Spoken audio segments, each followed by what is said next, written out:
filimkan shanaad waxaynu ku eegi doonaa siyaabaha kala duwan ee wax loo xallin karo halkii ayay ku dambeeyeen arrimihii Peer, Paul iyo Espen marka Peer uu xabsiga ka soo baxo waxa sidii loo ballan qaaday uu helay shaqo ah wadista baabuurka xamuulka waqtiyo dheeraada ayuu shaqeeyay waxaanu degan yahay guri yara ciriiriya oo magaalada ka yara baxsan in muddo ah heshiis dayn bixineed ayuu la galay meelaha kala duwan ee lacagaha ku leh lacagahaasna wuxuu u bixinayaa sida uu awoodo isagoo u kala horeysiinaya sida ay u kala mudan yihiin dhowr sano oo adag ayaa ka horeeya oo aanu qaadan karin fasaxyo qaaliya iyo aanu geli karin kharashyo badan oo waaweyn laakiin waxa uu dareensan yahay in hadda noloshiisii degtay oo uu ka yaraaday buuqii shirkadaha kala duwan ee lacagaha ku leh isla markaana ma ka cabsanayo inuu furo boosaha iyo waraaqaha loo soo diro habeenkiina si fiican ayuu u seexdaa Espen waxa uu u guuray hooyadii iyo aabihii waxa uu helay shaqo ah iibiye waxaanu bixin kar lahaa deynta lagu leeyahay oo dhan maadaama aanu guri aanu bixinin laakiin wuu iska dhaafay inuu la xiriiro meelihii lacagta ku lahaa markii uu xabsiga ku jiray lama xiriirin iminkuu dabadda joogana lama xiriirin waxa uu aaminsan yahay inuu u qalmo inuu raaxaysto oo uu sida dadka kale u noolaado baabuur cusub ayuu ka karaystay in ay saaxiiba yihiin waxaanu kula ballamay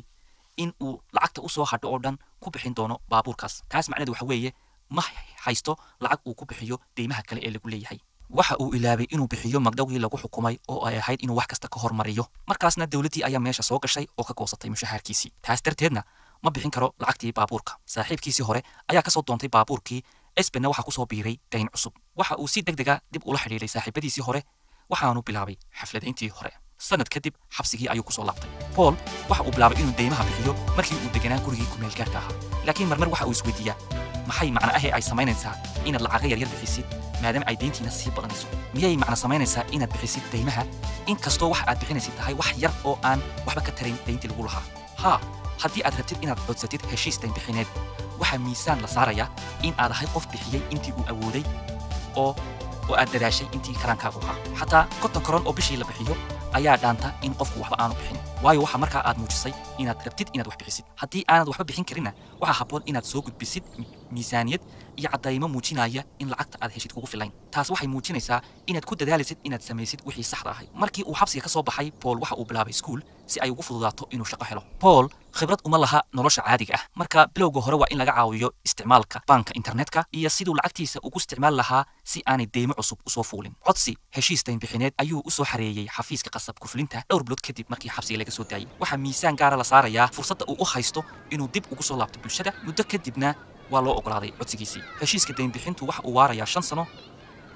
intaas kadibna wixii dayn ah ee dhiman waa la tirtiraya arinta ugu muhiimsan waxa weeye inuu xiriir fiican leeyahay gabadhiisii hadda waxaynu soo aragnay waxa Peer, Paul iyo Espen ay ka yeeleen deymihii lagu lahaa marka aad la gorgortamaysid shirkadaha deymaha kugu leh waa inaad si buuxda u ogaatid deymaha lagu leeyahay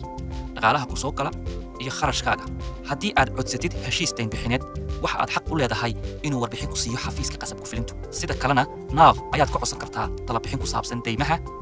ama waxa aad wici kartaa telefoonka ay dadka ka caawiyaan si kasta oo uu xalku noqdaba